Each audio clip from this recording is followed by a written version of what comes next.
Selalunya bila kita tengok filem yang berkonsepkan heist ni, dia mesti filem kisahkan filem curi, betul? Curi dekat bank macam Tower Heist, Ocean 8, Ocean 11. Tetapi selain daripada filem yang bertemakan curi ini, ada juga satu heist. Contohnya macam filem Avenger, dia panggil Time Heist, betul tak?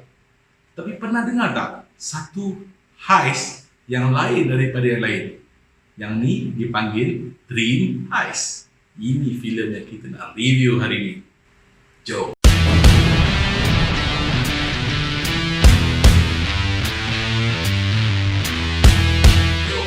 Inception. So, filem Inception ini diterbitkan pada tahun 2010, diarahkan oleh Christopher Nolan, dibintangi oleh Leonardo DiCaprio, Joseph Gordon-Levitt, Tom Hardy, Ellen Page, Michael Caine dan ramai lagi. Kalau kau tengok dia punya list pelakon dia memang ramai lah. Semua pelakon hebat-hebat kat sini Itu kelebihan Christopher Nolan. Jadi filem Inception ni berkisahkan tentang dream heist. Ya, dream heist. Heist dalam mimpi So benda ni masa ketika 2010, benda ni perkara yang baru. Dia punya kalau kita tengok poster dia pun memang misteri Dia tunjuk macam background dia bangunan-bangunan runtuh dekat tepi laut dan ada dua orang kecil je tengah jalan ke arah bangunan-bangunan yang runtuh tu. So kita actually dia punya trailer pun kita tak tahulah. Jadi kita pergi memang full of surprise. So apa maksud Inception? Inception ni kalau diterjemahkan direct ke dalam bahasa Melayu, maksud dia permulaan. Apa yang dimasukkan dalam permulaan ni nanti saya akan terangkan nanti dalam filem. Sebab dia ada kronologi dia daripada mula sampai dia akan beritahu apa yang dimasukkan dengan permulaan. So filem ni bermula dengan ada satu scene tu, si Leonardo DiCaprio ni yang memegang watak sebagai kok. Dia mula-mula dia terdampar dekat lautan dekat tepi pantai lah. So ada dua orang henchman, orang Jepun ambil dia bawa ke HQ. Dalam HQ ni si kok ni dipertemukan dengan ketua dia, orang yang sangat tua. So watak dia ni adalah watak Saito yang dilakukan oleh Ken Watanabe. So sekarang scene ni Saito masa muda pula dan ada sama juga macam style restoran, scene yang hampir sama. So scene ni dia tengah berborak lah, Saito tengah berborak dengan kok. So kok masa tu dia mention ada satu dokumen yang Saito simpan dalam satu peti besi dalam restoran tu lah. So Saito dia tak bagi, kok ambil. Dipendekkan cerita, selepas habis dia punya meeting tu, kok pergi cari, berjaya ambil dalam peti safe tu. Masa dalam peti kok ni dia terkantoi lah, si Saito dapat tahu dokumen tu kok dapat dan gaduh-gaduh. Tetapi dalam situasi yang pelik tiba-tiba ada berlaku seolah macam gempa bumi dalam tu lah. So rupa-rupanya scene tu adalah scene mimpi. Kok, Arthur dengan Saito diorang dalam satu bilik lah, macam seolah-olah si Saito ni kena kidnap dalam satu bilik tu. Dalam scene tu kita tengok dekat luar tu ada seorang jaga. Seorang ni dia macam orang Latin sikit lah, associate kepada Cobb dengan Arthur ni lah.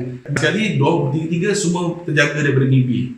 Saito terpanjat, mimpi rupanya. Si Saito ni macam confused lah. Jadi pendekkan cerita, rupa-rupanya scene yang dalam rumah tu, dalam bilik tu adalah scene mimpi juga.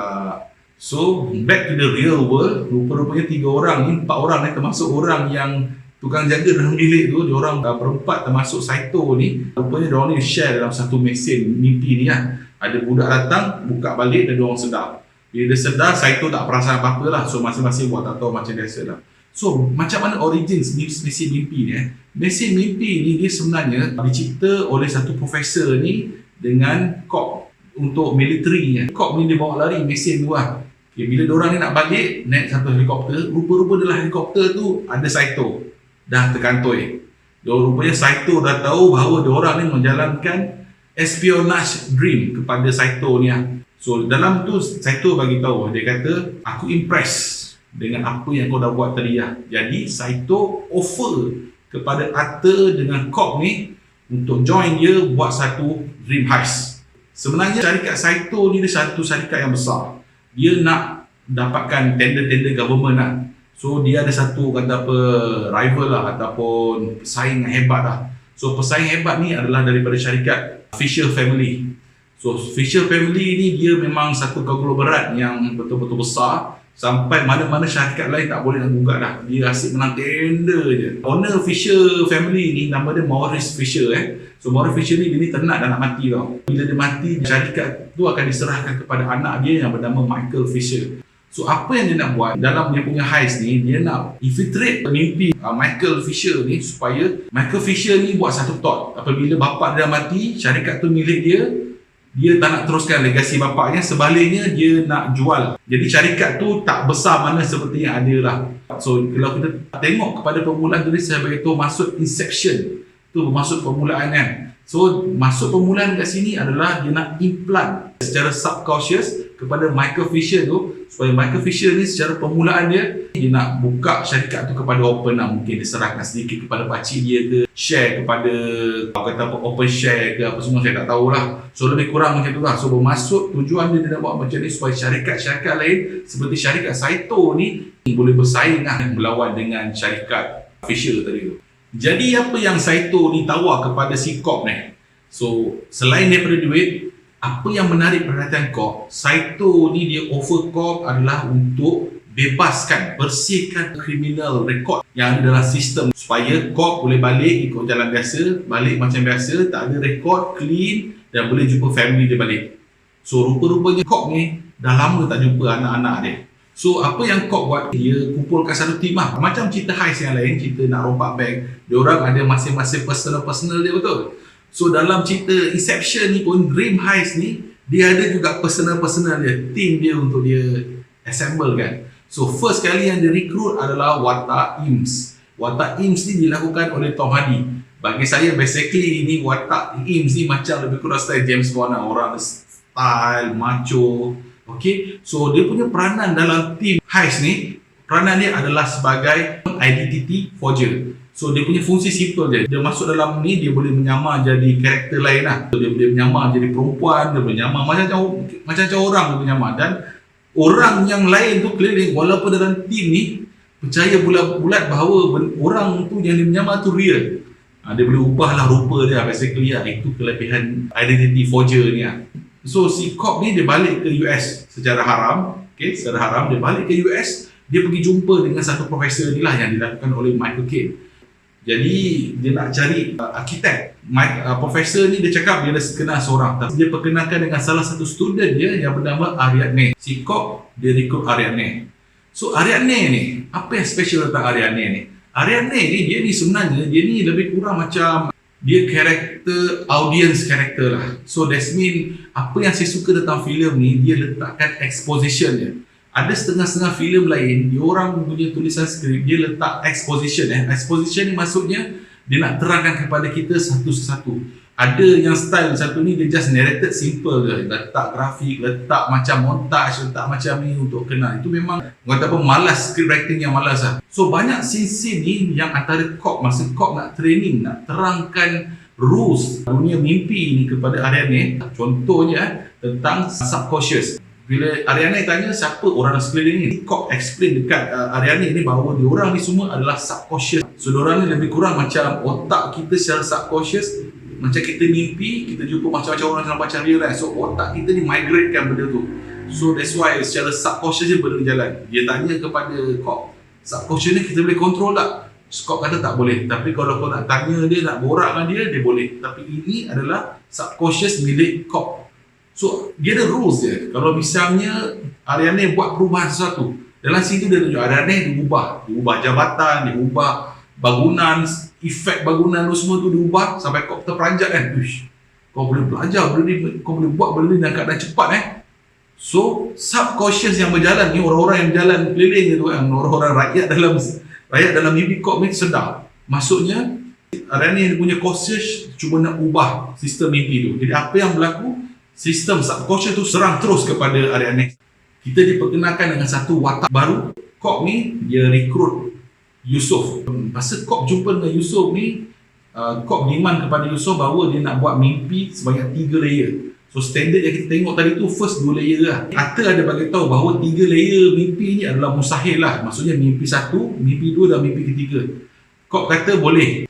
Si Yusof ni dia boleh buat mixture dadah ni supaya boleh buatkan kita tidur lebih deep lagi sampai ke mimpi layer yang ketiga. Mula-mula ada satu scene tu, kalau kita tengok Ariadne ni dia curi-curi sebab dia ada nampak Cop ni dia buat testing drug dengan Yusof tadi tu lah. So bila Yusof pergi ni, Ariadne ni dia curi-curi masuk Mimpi si Cobb ni, rupa-rupanya mimpi tu bukan deep sleep lah, dia lebih kepada story tau, lebih kepada kisah lepas. Dan kat scene tu baru kita tahu ni apa terjadi kepada si Mal ni kan. So Mal ni, Cobb dia pernah pergi ke mimpi yang paling rendah lah. So dalam mimpi tu dia bagi tahu lah, Mal ni dia duduk sana terlalu lama sampai diorang ni tua dalam tu. Padahal mimpi ni dia lebih kurang dalam beberapa minit. Tapi dalam deep sleep tu, diorang rasa macam infinite lah. Daripada diorang muda sampai diorang tua. Diorang boleh plan, diorang nak buat bangunan, diorang nak buat rumah sana, diorang nak buat rumah sini So bila diorang ni dah terlalu lama duduk kat dalam tu, apa yang terjadi si Mal ni, dia ni dah makin lama dia percaya bahawa mimpi dia tu jadi reality, sebenarnya adalah reality. Yang reality tu mimpi.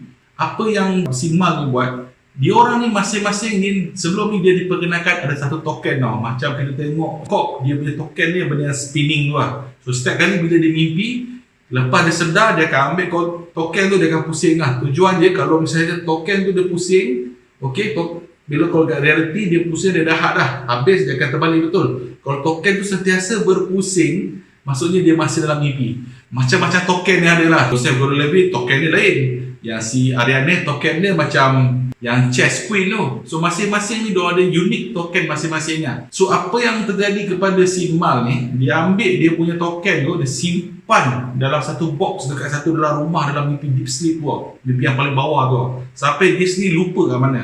Back towards lah. So bila dia balik ke dunia real ni, si Mal ni dia seolah-olah dia tak boleh terima tau. Ini aku kat dunia real ke? Yang ada ni pun dia tak percaya yang itu anak-anak dia. Padahal dia dah berada dalam reality ni. Jadi dia anggap benda tu macam bukan real lah. So apa yang terjadi, sebenarnya si Mal ni dia bunuh diri. Sebenarnya dalam satu mimpi ni, cara dia ada satu sistem tau. Bila kau nak sedar balik pada mimpi tu, dia panggil kick tau. Kick ni kalau kau sampai kau terbunuh dan sampai kau mati lah. Bila kau mati kau akan sedar balik lah. Itu dia punya salah satu daripada undang-undang tu lah. So masalahnya si Mal ni, dia kata jom kita balik kepada asal. So masalah Cobb ni, dia tak nak lepaskan Mal ni tau. Dia tak nak move on. So dia letak Mal tu dalam satu sudut dalam dia punya otak dia, satu sudut. Dia tak pernah lihat muka anak dia sekali lagi lah. So dalam mimpi tu setiap kali scene dia nak tengok muka anak dia, dia tak nak tengok. Sebab dia takut muka anak dia real tu tak sama dengan muka anak dia mimpi tu. So dia punya action heist ni bermula dengan mimpi si Yusof. So Yusof ni dia host mimpi yang first lah. So dia nak tahu Yusof ni dia silap. Sebelum dia pergi, sebelum start ni Yusof minum banyak tau. Sebab dia gemuruh kan, dia minum lah. Jadi masa dalam mimpi tu, asalnya plan orang tak nak sepatutnya mudah lah. Tak nak hujan, tak apa. Tapi dalam mimpi tu hujan selebat-lebatnya. So dia punya plan adalah untuk colek si Michael ikut daripada Cap lah. So disebabkan Michael ni, dia ni ada background military. Dia secara automatik, dia punya mimpi pun dipengaruhi lah. So kalau tengok, ada satu tentera lah, macam pasukan penyelamat kepada Michael ni datang attack diorang juga lah. So benda tu jadi lagi complicated betul. Ada banyak scene tembak-menembak lah, scene kejar-kejar apa semua lah.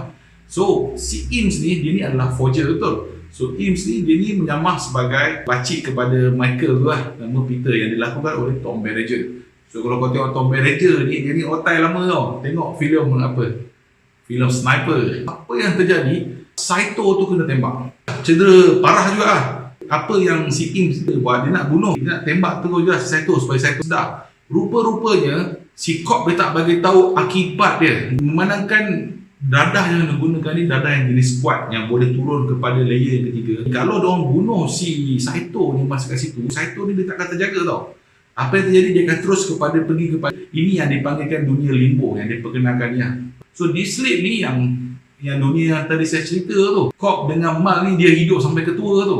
Time dia infinite. Macam dalam mimpi tadi kita bagi tahu, kalau dunia reality kita 5 minit, dalam mimpi tu dia jadi mungkin 50 minit. So dia orang tak nak pergi. Sebab akibat dia kalau deep sleep, tiba-tiba dia kick sedar, Saito ni dah jadi orang lain lah. Dia mungkin jadi orang yang tak betul lah. So nak tak nak, dia kena pastikan Saito ni hidup. So bila dia dah colek Michael ni, so Michael ni ada berlaku dengan pakcik dia, bla bla bla, sedih lah, itulah ini lah. Actually it's a very good scene lah. Dia punya dialog interchange dia nampak very smart lah, very class. Actually pasukan yang nak selamatkan Michael ni adalah Michael punya subconscious tau. Sebab subconscious ni dalam dia bagi tahu tadi scene ni, dia bertindak macam antivirus lah. Kalau virus yang serang, antivirus akan selamatkan host kan. So macam itulah subconscious ni, dia lebih kurang macam antivirus lah. So apa yang dia buat, dia terpaksa move on, dia duduk dalam satu van lah. Yang masa tu Yusof dia bawa, sebab dia host, dia tak boleh tidur, dia tak boleh masuk ke state yang kedua. Sebab itu mimpi dia yang state pertama ni mimpi Yusof. So Yusof ni dia kena bawa. Mimpi yang kedua, si diorang ni dalam hotel tau. Okay, kali ni dia punya host mimpi dia adalah aktor Joseph Gordon-Levitt.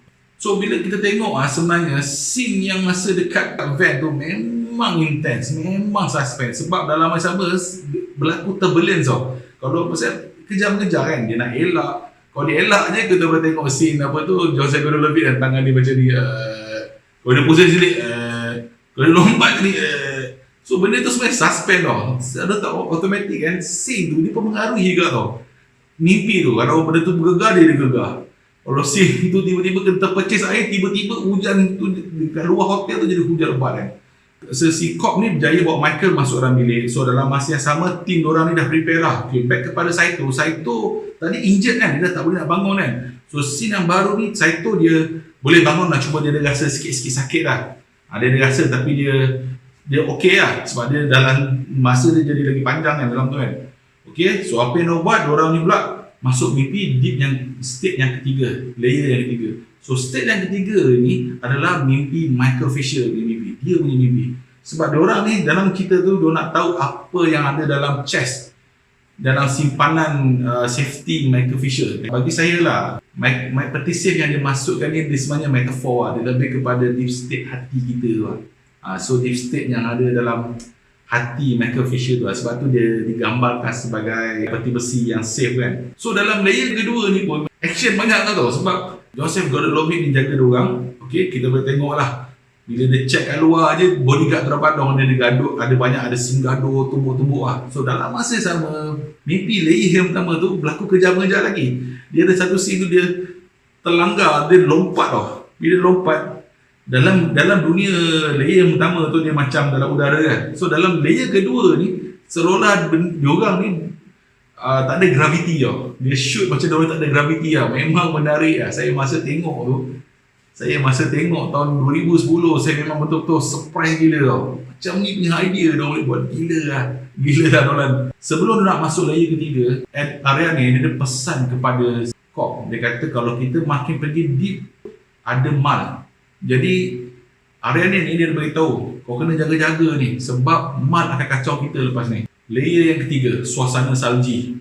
Rupa-rupanya senario dia, sebab kali ni dia punya host mimpi tu adalah Michael Fisher. So kali scene dia, senario dia, diorang ni satu macam seolah-olah pasukan khas nak pergi infiltrate satu base teroris untuk dapatkan sesuatu daripada dalam safe tu lah. So senario mimpi macam tu.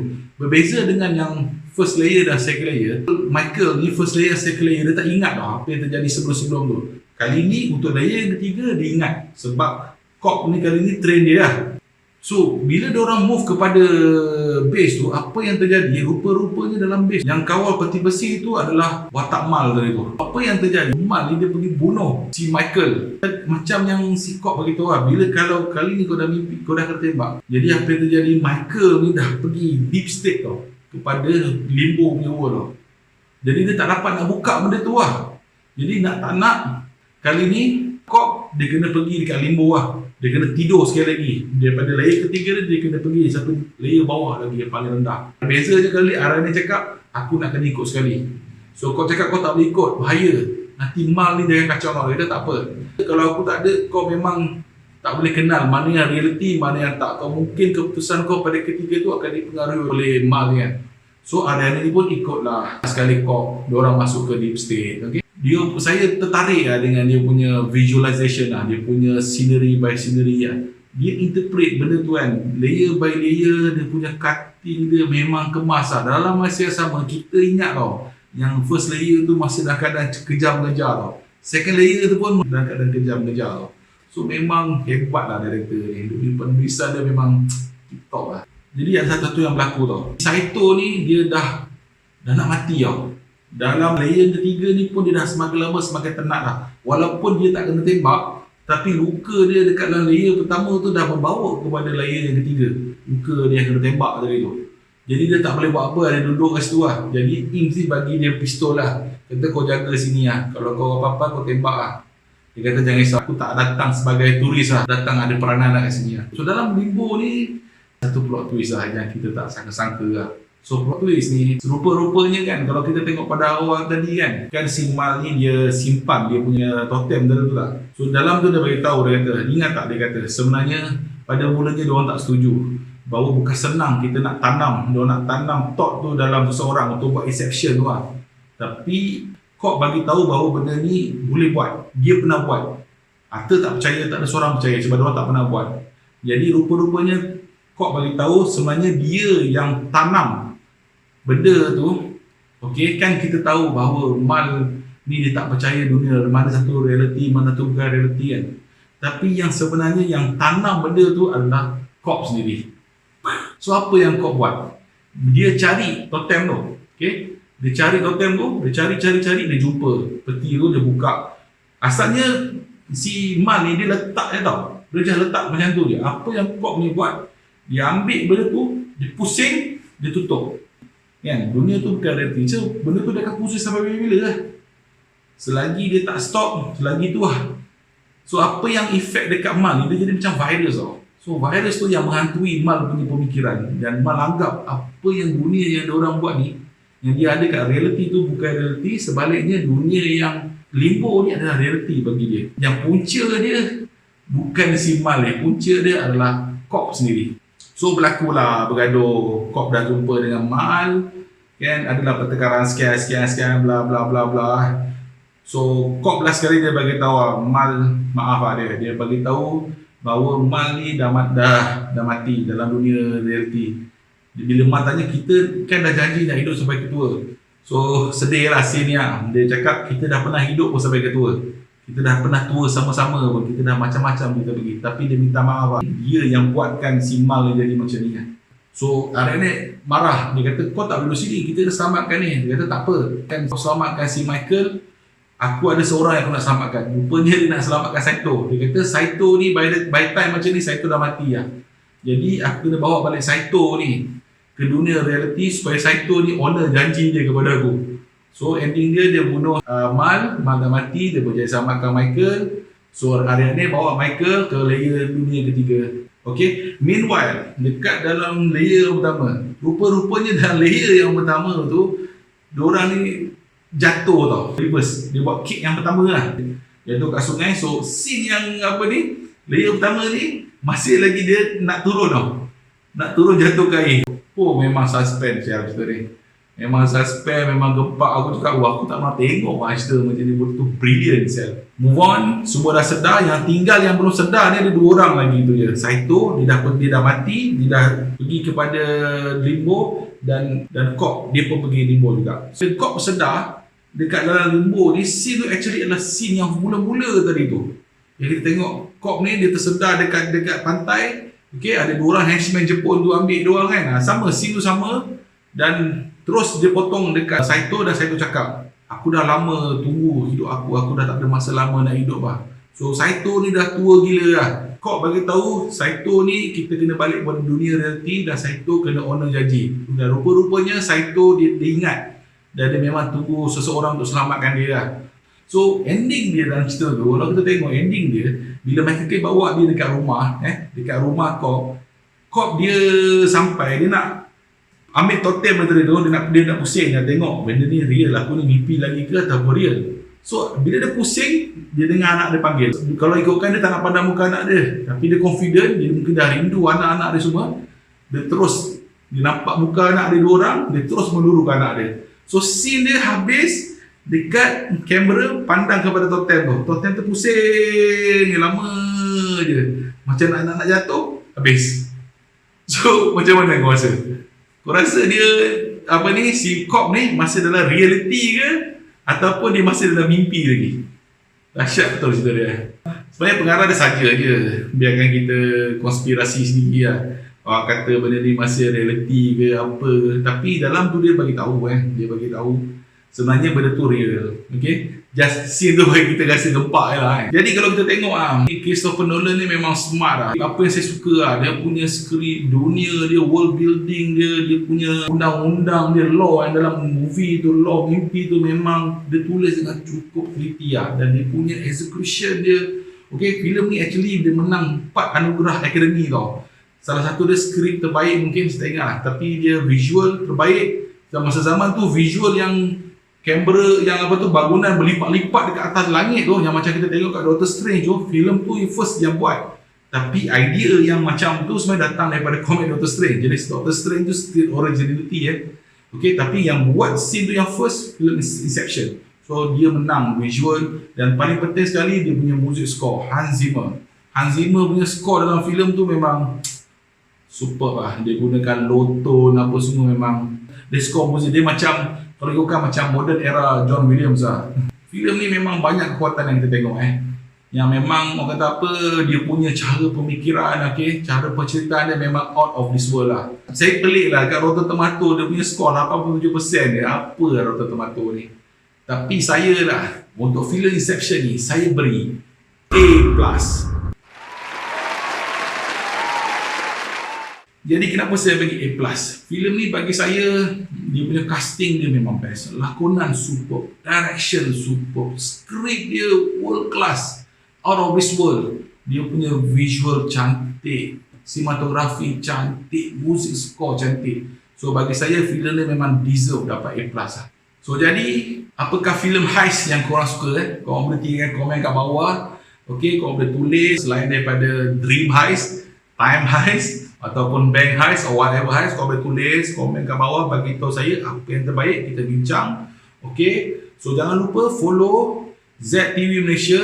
Okay, tekan butang subscribe, butang notification, tolonglah support kami. Kalau korang support kita orang, kita akan boleh continue buat konten yang menarik untuk korang. Okay, so kita jumpa lagi untuk next akan datang. Jangan lupa Tenet. Okay, terima kasih. Yeah.